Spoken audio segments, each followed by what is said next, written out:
მოგესალმებით, მადლობა მოწვევისთვის, მივესალმებით თქვენს ტელემაყურებელს. მოკლედ, საკითხი დგას ძალიან მარტივად. სისტემური პრობლემა გვაქვს ყველგან, ყველა სფეროში, ყველა საჯარო სამსახურში არის სისტემური პრობლემა.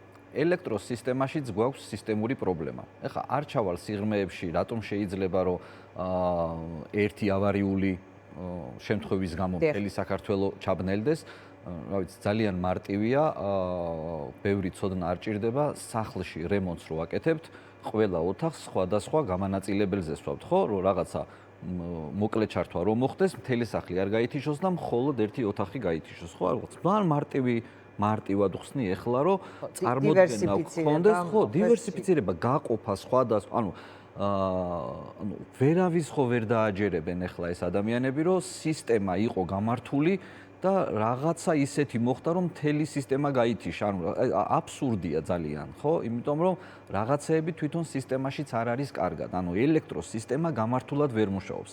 რაც შეეხება სემეკის გადაწყვეტილებას, რომ მას უნდა დაეწყო მოკვლევა, ეს მისი პირდაპირ ვალდებულება არის, მისი უფლებამოსილება არის, რომ უნდა გაერკვიოს რა მოხდა.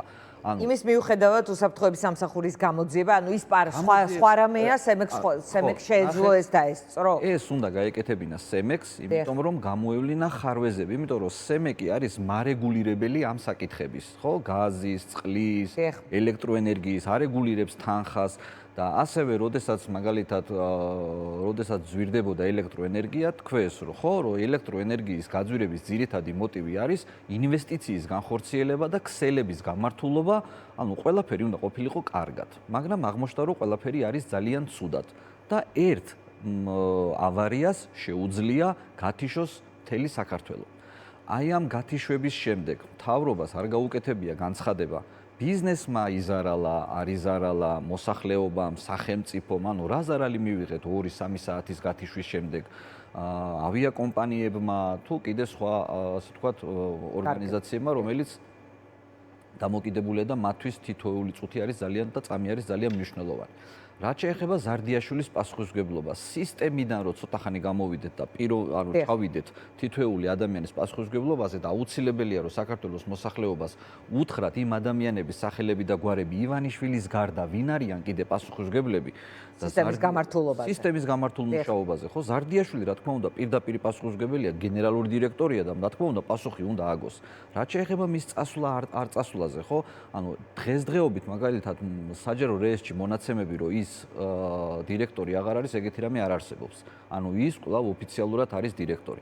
ოფიციალურად არის შვებულებაში. ხო, ეხლა რაც შეეხება შვებულებას, ხო, მან ხო მაგრამ უკვე მიიყვანეს იქ ახალი კადრი. ხო, ნახეთ, ზარდიაშვილმა აგვისტოსთვის 16,000 ლარიც არ დაკარგა რა, ანუ შვებულება დაწერა, რომ ის 16,000 ლარიც შეირგო საბოლოოდ, რაც არის შესარგები რა, ანუ შვებულებაში არ არის ნასარგებელი და ეს ფული რო არ დაკარგოს, ესეც საბოლოოდ წაიღო ეს ისე უბრალოდ გადახვევისთვის.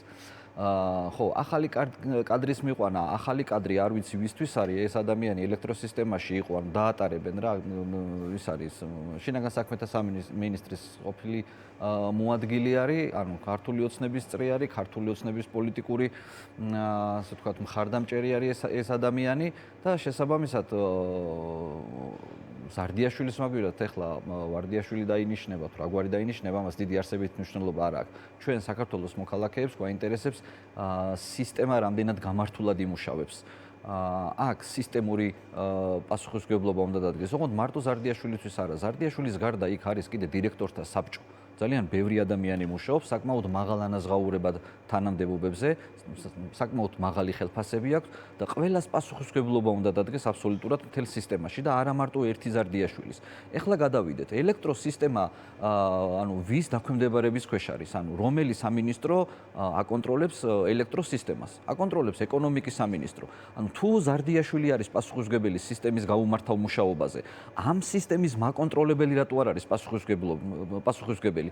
ანუ ეკონომიკის სამინისტრო რატო არ აკონტროლებს, რატო არ ახორციელებს? თქვა რომ ამ გათიშვას ეწირება ზარდიაშვილის თანამდებობა, ეს ნიშნავს რომ პასუხისმგებელ პირთა წრე უნდა გაფართოვდეს. რა თქმა უნდა, ერთი ადამიანი ვერ იქნება პასუხისმგებელი, იმიტომ რომ სისტემა რაც ავარია ამ ელექტროსისტემაში, ისეთი ავარია მოხდა, რომ ერთი ადამიანი ვერ იქნება პასუხისმგებელი. იმ ორგანიზაციას ელექტროსისტემას აკონტროლებს ეკონომიკის სამინისტრო და მინისტრი ქვრივიშვილი.